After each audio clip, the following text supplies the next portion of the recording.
Okay, we're getting in the next. This is the next part of the moving to the USA series, and this time, we're what we covered in the past videos was pretty much one video on before flying, after flying, and like everything before he flew, or everything pretty much like before he got to SF, because we shot the video as soon as he landed in SF, and I have a video dropping right after this of the most important part that he said is finding housing. So he already found housing. Now pretend we have all the housing out of the way. Let's talk about how do you get your financials right. Yeah, kick it off, Brian. Yeah, so I think the first thing you need to do when you land in America is to get a social security number, or SSN.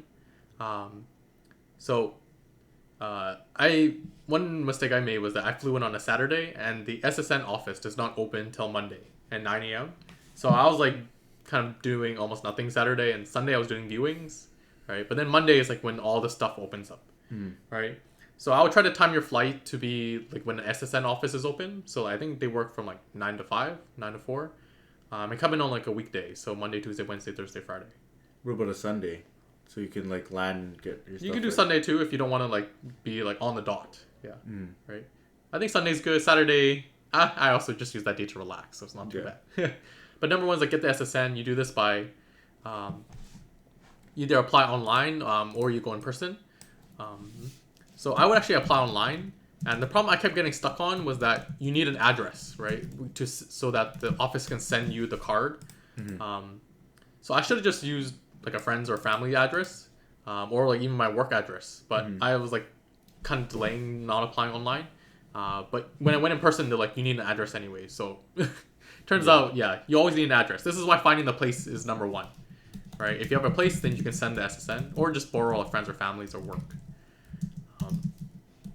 So to get the SSN, what I did was like 9 a.m. on a Monday, I just walked into the SSN office. You just had to wait in line. It's actually really long, so I would get there early. Like a lot of old people were there for some reason. So you just wait in line, you get your number, and then eventually you get called up to like the officer. And then they ask like, what do you need? So then you say you're like a foreign worker, you need an SSN. And then you have what you need is your passport, as well as what they call the I-94, which is the entry into a U.S. Statement. I also come with as many documents as you can. Like, I think they use my birth certificate as well. Offer letter, no? Yes, offer letter. Yeah, offer letter is like really important. Yeah. No, not even a question mark. Yeah, they for sure use that. Offer letter, passport. Yeah, I think that's pretty much it. You actually.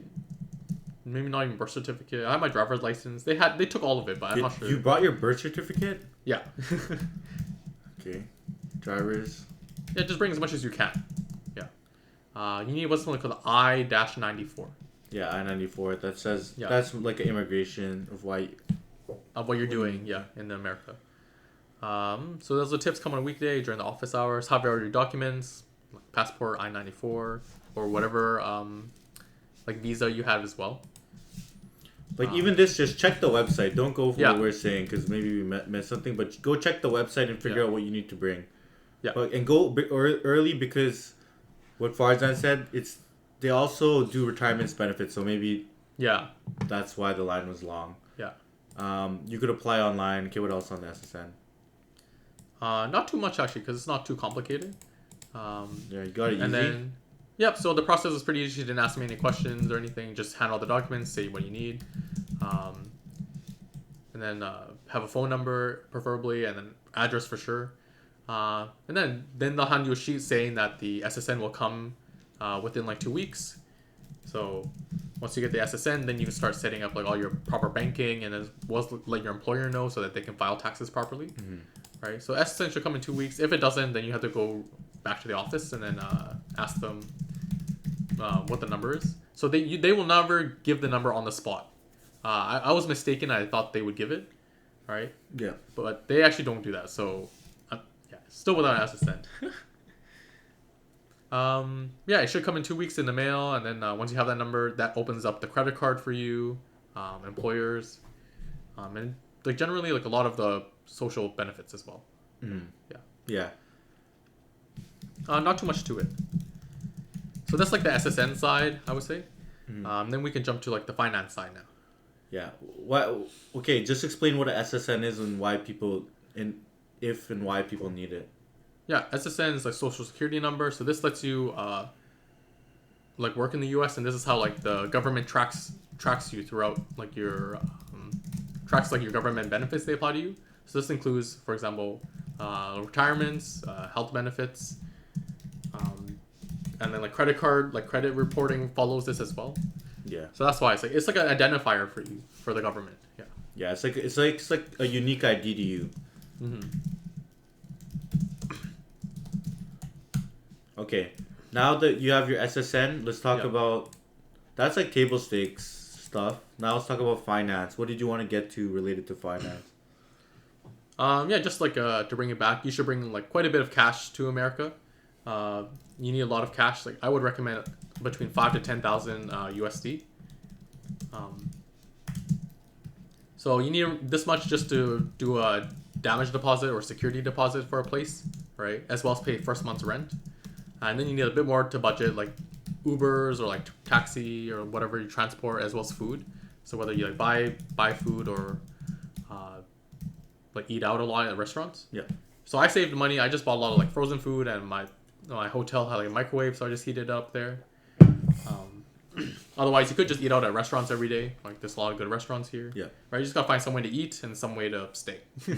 Yeah, I agree. Yep. So the other parts of banking, so you can actually open up a bank account without an SSN, and only certain banks let you do this. The one I went to was Bank of America. So I did my research beforehand. They said Bank of America lets you open up an account without an SSN, but you do again need your I-94 as well as your passport. So opening up the bank account lets you get paid, lets you finally start shopping without cash. Like you can use the debit card they give you. So yeah, what the process was that I set up an appointment online with Bank of America, the nearest branch, right, the closest one to my hotel. And then I just went in and I'm like, okay, I'm here for my appointment. And then it's like, you want to open up a bank account? And then you just talk with the advisor. You let them know you don't have an SSN and you're not like a U.S. citizen. You're like a foreign worker. So they'll ask you for like an I-94 and passport. You just give that to them. By the way, you can get your I-94 online. There's like a website the government provides. You just put in your, I think, passport and like last name or something. Yeah. Right. And you get your latest I-94. So the appointment, talk to the advisor. They can help you set up to ask you like a bunch of questions. Right. Also have some cash on hand to deposit into the account. For example, the Bank of America account, they wanted, I think, like $100 in the checkings and like $50 in the savings. Right. You just need some like a minimum amount to deposit. Yeah. Right. Just to start. So that sets up the checking account, and then from the checking you get 3 numbers, like the bank number, account number, and then the routing number. Maybe it's like 2 or 3. I'm trying to remember. How is it renting or opening up a credit card with no rent or credit card history in the U.S. system? Yeah, so after you open up the bank account, then we start talking about credit cards, right? So all the bank account stuff was like debit card stuff. So debit card is different because when you pay, it just takes out money from your account. A credit card is different because it borrows money from the bank, and then you have to pay off the bank later. That's the difference. For most people coming to America, your credit history will not translate to America. Even like my Canadian credit history does not translate to America. All right. So this means if you try to apply to any credit card, they most likely will reject you because you're pretty much like a new person to them. All right. So Wyco, look at this Nova Credit. there is like one solution.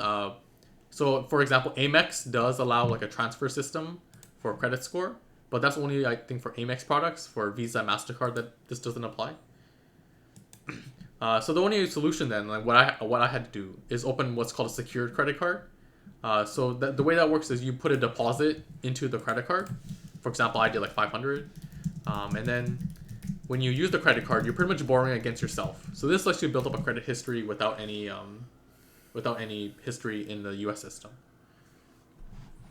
Yeah, you could also use Nova Credit to transfer your foreign credit history from your home country to U.S. Yeah. And fun fact is, this was my first job out of college working on this software. So you can choose your home country, and then it brings you through a flow of actually pulling that data and then bringing it to the U.S. So Like we would generate this full score for the users Mm-hmm. or for the credit provider. Yeah.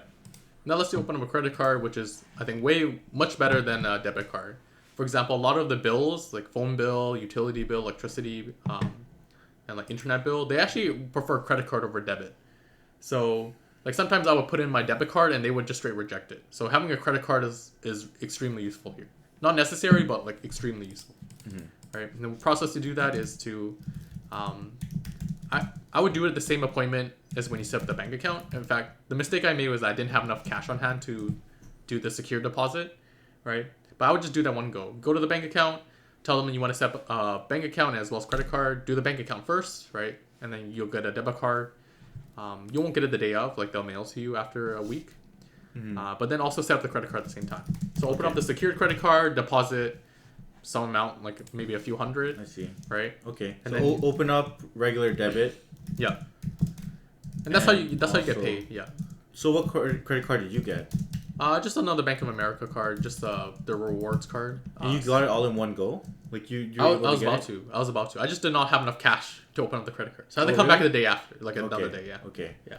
Okay, so you need enough cash. How much? I didn't know that. How much cash?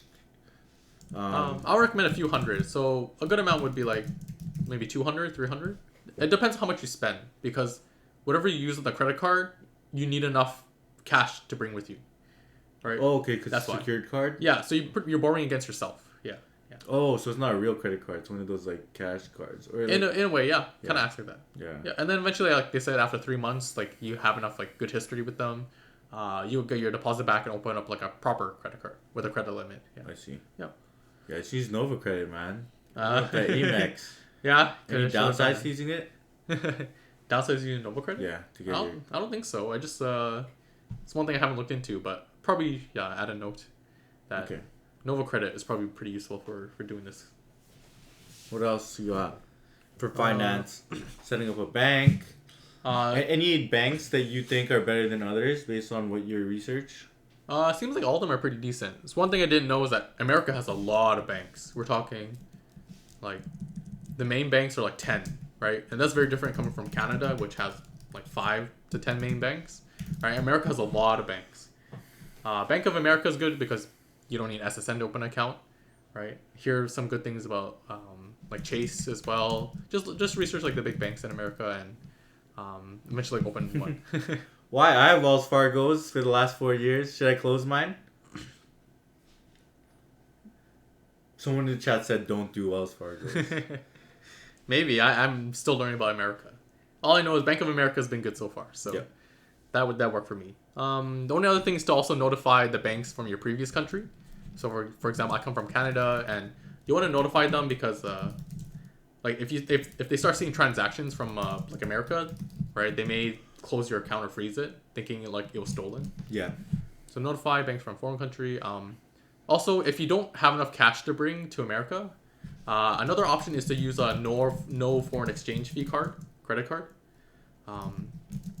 So if your country has that, for example, in Canada, there's like the Scotia Amex Gold card, which has like no transaction fee. So that saves you quite a bit of money of like when you spend in American dollars, but you can pay with Canadian. I see. Yeah. Bring a no exchange. If you can. I used actually the Wise card a lot. So that was really helpful, the green debit card. Yeah. That was extremely helpful until I got my debit card. Yeah. Okay. Yep. Or just have like straight cash. Opening up that bank. So once you open up the bank account, you just throw all your money in there, and now you have like a debit card with some money in there. Yep. Nice. And then that bank account is also how you get paid from the company. You know what Norbit's Gambit is? Yeah, so this is like a Canadian specific one. It may actually apply to other countries, I'm not sure. So if you're trying to exchange a lot of, for example, Canadian to US dollars, there's like multiple ways. One is like going to your bank and asking for cash. That's actually the most least efficient way because you pay a lot of fees. Right, but it's also the cash? but it's also the most convenient because you can just go to any branch and just be like exchange my Canadian for USD, right? The way I did was like you can go to a third party exchange and they often have like the best rates for cash at least, right? If you need like physical cash, right? Otherwise, so I would say the bottom tier would be like the main chain banks going to the teller to get the cash. Mm. Well, next step up would be third party foreign cash exchange. Like Wise or Um, and stuff. Not Wise. Like it was like some random in Calgary. It's like Prime FX. I think it's like yeah. There's like Cal4X. I think these are like third parties just deal only with foreign exchange. Mm. And the step up, yeah, the third step up would be Wise and these no FX credit cards, right? But if you do exchange a lot of cash, we're talking like above 10,000. I would use what's called Norbert's Gambit. So this is like the probably like the most efficient way to transfer like Canadian to US. The trick is you buy Canadian stock, for example, I think TD, and then you need to tell the brokerage to switch or to what they call journal those shares into the US version. So this doesn't work with all stocks. This only works with specific stocks. TD is one example. There's like another stock that's well used. I'm not sure. You can do research. And then once you journal those shares, then you can you can sell those shares and they'll be in USD, right? So now you just converted Canadian dollars into USD dollars. Okay. Uh, Yeah. Okay, that makes sense. Yeah. There's a specific note. You can only do this at Quest Trade, I think, or like certain brokerages. Not all brokerages do journaling, or if they do journaling, they may charge a fee. There's like a lot of nuance to this. It's specific to Canadians as well. Yeah. Okay. And then also talk about like cutting ties with your foreign country, because when you move to US, the US is very specific. The IRA is gonna want to collect every single dollar they can, because they if you're making money in a foreign country, they usually don't like that. So talk about like cutting your investments and all that stuff from Canada before you move. Yep. So I would recommend everyone do this is to talk to a cross-border accountant. Right. So this is an accountant that specializes in the tax code of both America and Canada, and is also like good for optimizing both as well. Right. So I talked to the accountant and they said to like sell off my entire TFSA account. The reason being it's considered a foreign trust in America and that gets taxed really heavily. So any money you make in the TFSA, if you're in Canada, it's tax free, but not in America. Same applies probably to the FHSA. The ruling's not been set yet, but it will probably be applied to FHSA. So just be on the safe side. The RRSP is safe on the federal level, right? Meaning the U.S. government does recognize it as a retirement account, but certain states may or may not recognize it, right? So, for example, we're in California. California does not recognize the RRSP, so you would have to pay some tax on the gains made in that account. Okay. Yeah. So those are the investments, and then if you have a margin account,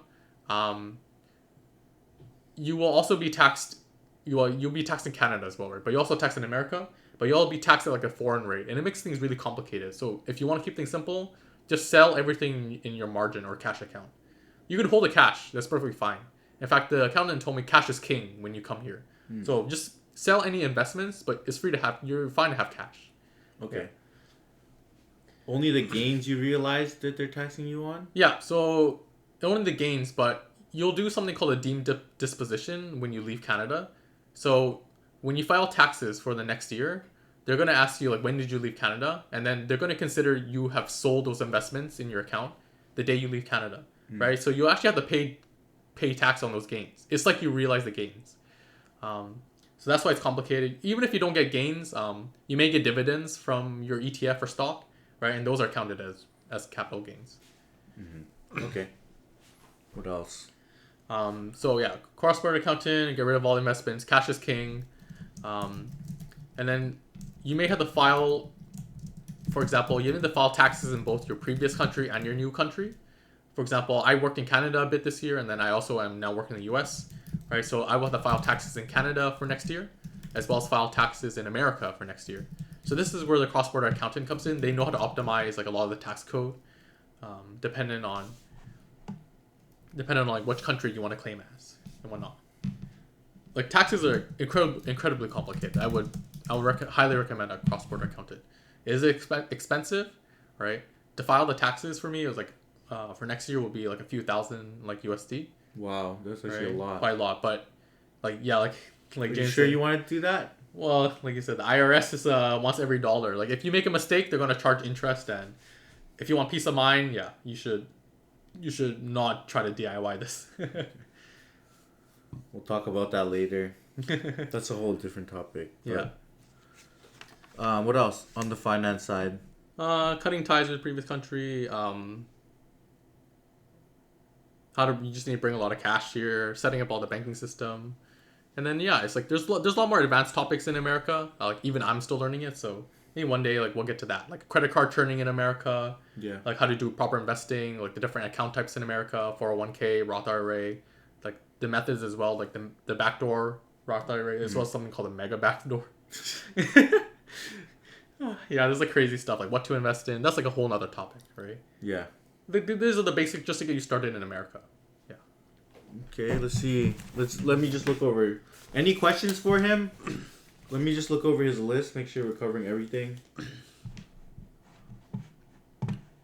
So I'll say this finance side is the investing side, right? Finance is just like your day-to-day budget, like how do you actually just live and spend money. Whereas the investing side is how you make more money. Yeah. Let's talk about budgeting quick. You know, even I have not heard of that. That one's new. Might have to research that. Is that real? Not that I know. Um, Talk about budgeting real quick. So I spent about like 1,000 Canadian dollars for a hotel for a week. And then to maintain like your Bank of America account, like they'll tell you as well. You need like a few like hundreds or thousands to maintain the account, or else you have to pay a monthly fee. As well as like budgeting. What else did I do?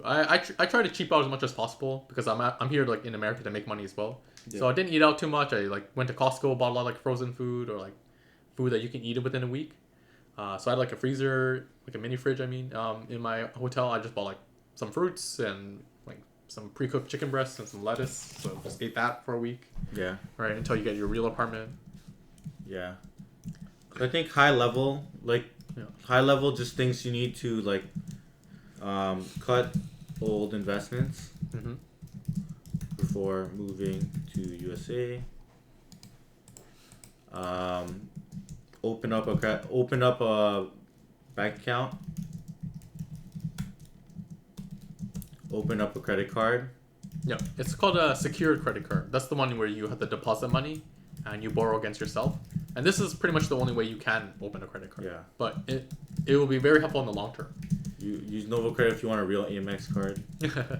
So Amex has a special system where you can transfer your Canadian credit score to the American Amex, right? And they do that system through Nova Credit. Yeah. What else? Once you have a credit card, you have your bank account, you cut off your old investments. Is that everything you want to cover on your finance, essentially? I guess the next step would be to open up new investments, right, in America. Like once you cut off your old investments, you still want to keep investing. Yeah. So opening up new investments would be like a whole other topic. But basics would be like learning the accounts, what to invest in. Akash, what's up? Open up new investments. Yeah. Okay, cool. So you just pretty much, if you want to just redo your strategy and wherever you were.